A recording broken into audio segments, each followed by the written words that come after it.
Hi friends, welcome to 5 Minutes Tech YouTube channel. Here is iQOO Z9s 5G smartphone. In this video, you will learn how to enable camera clicking sound in your phone iQOO Z9s 5G. Sometimes you may face that we will have no sound while touching upon camera shutter here. Okay, this is the camera shutter.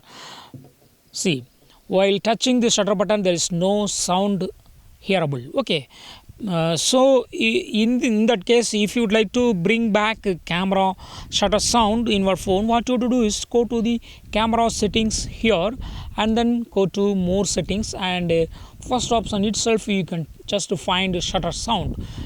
See there, it is already turned off. Okay, just you have to make sure that this button is turned on so that you will have this sound. Now go back and take picture. Now while taking picture, for each press on shutter button there will be small sound, clicking sound. Okay, so in this way you can easily enable camera shutter sound in your phone iQOO Z9s 5G. That's all friends, thanks for watching, bye.